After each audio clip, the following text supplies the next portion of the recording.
Ayan. Thank you. Ito, try mo itong longganisa. Tsaka... Ooh, yun o. Afritada. Dami nito, Spoil talaga ako sa nanay mo. Thankful lang siya sa lahat ng mga naitulong mo sa akin. Yan palang sprain mo. Kamusta pala? Okay na? Okay naman na. Onti na lang yung kirot. Medyo nabibigla lang ako. Sige, kain ka na. Yun. Go! No? Yes.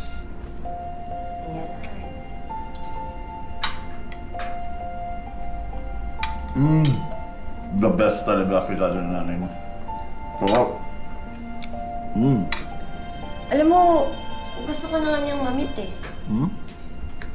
Para mapasalamatan ka niya ng personal. Huwag dito. Siyempre gusto ko pag nag-meet kami. Special. Oo naman. Yun din naman ang gusto niya. Gusto nga niya sa bahay eh, para maipagluto ka niya ng gusto mo. Lakas naman. Lakas mo talaga sa nanay mo, no? Siguro kung liligawan kita, boto siya agad. Sira ka, tigilan mo ako ah! Oh! Uy, bakit? Saka na naman yung sugat mo sa kaliwa kita yun ang pasa. Puso ko eh. Parang ayaw mo atang ligawan kita. Sasaktan talaga kita sinasabi kasi tumigil ka! Oto, kumain ka na lang. Kainin mo yan. Paghaluin mo na. Pero seryoso. Papayag ka ba na ligawan kita? Wait lang ha. Hello? Ha? Ngayon na? Akala ko mamaya pa. O sige, sige. Pupunta na ako dyan, ha? Salamat, Jessica. Salamat. Babalik ako, Joel, ha? Ano nangyari? Babalik ako. Ha? Mamaya.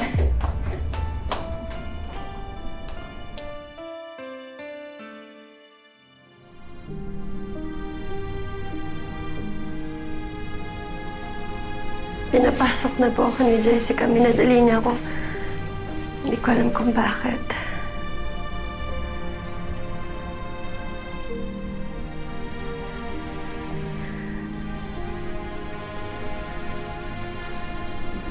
Para sa'yo naman itong ginagawa ko para gumaling ka kaagad. Sabi niyo po, uuwi na kayo. Miss ko na po kayo eh. Ako rin nga eh. Miss na miss ko na nga kayo. Kaya yung nanay mo, tsaka mga kapatid mo, na kailangan magtrabaho ni tatay eh.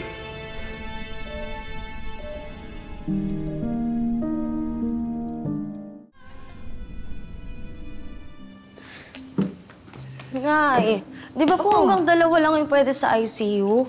Baka po pwedeng sabay na si ate at kuya tapos ako yung solo. Hindi. Tayong dalawa yung magsasama, si Andre yung solo. Bigyan naman natin si Andre ng chance masolo si tatay. Halika na, tara na. Nay, sige naman na po. Ako na po yung solo. Bunso, hindi nga.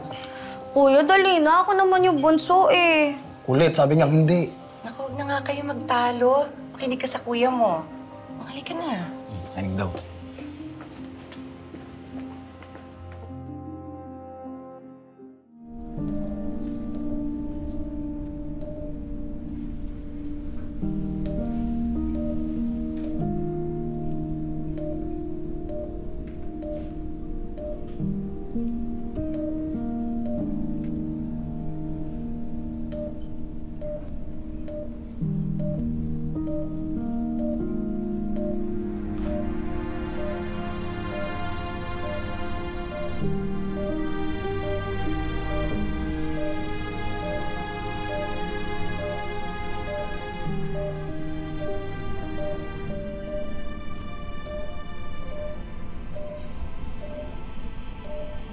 Sorry po. Hinayaan ko ang sarili ko magalit sa inyo. Nalagaan ko ang sakit ng pag-iwan niyo sa amin. Sa akin. Sinara ko ang puso ko. Nawalan ako ng respeto sa inyo. Sa'yo at kay nanay. Sana po mapatawad niyo ako sa lahat ng pambabastos ko sa inyo. Gumising ka, Tay. Bawi mo ko sa inyo. Baka po po yun. Promise you, Tay. Gumising lang kayo. Gumising lang kayo, Tay. Pakibasa. Sorry.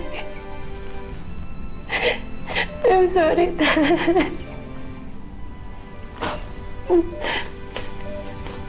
Pakimasam, gumising po kayo. Tay. Ma'am.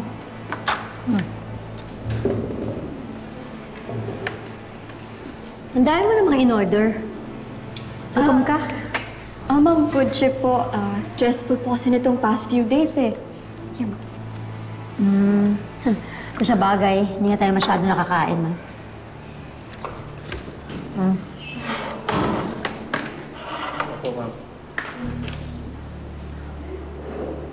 Eto pa?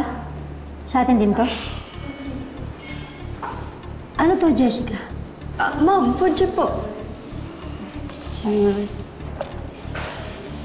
Food trip, Ma'am. Anong balak mo? Anong balak po? Ewan.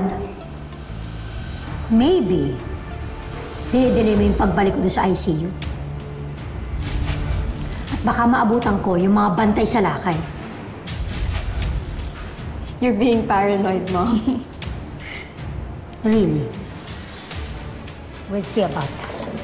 Wait, Mom, wait. Umalis ka sa harap ko, tatamaan ka sa... Mom! Mom! Ano ginagawa mo? Obvious ba? Hinaharangan kayo para hindi makalapit kay Manuel. Temporary restraining order. Napakatuso naman ng demonyong Hazel na yan. Paano siya nakapag-file ng ganyang kabilis? Nay, tabi po tayo. Oh, ba't ka nandito? Oh, ano bang meron at nagsisiksikan kayo dito? Hindi na po ba talaga tayo makakalapit kay tatay? Hindi pwedeng ganito. Okay lang ako. Huwag lang kayo magkakapatid. Bukas na bukas, dalhin niyo yung birth certificate. Ipakita niyo kay Hazel yung pirma ng tatay niyo. Nanaman tayo, ha? Naman tayo.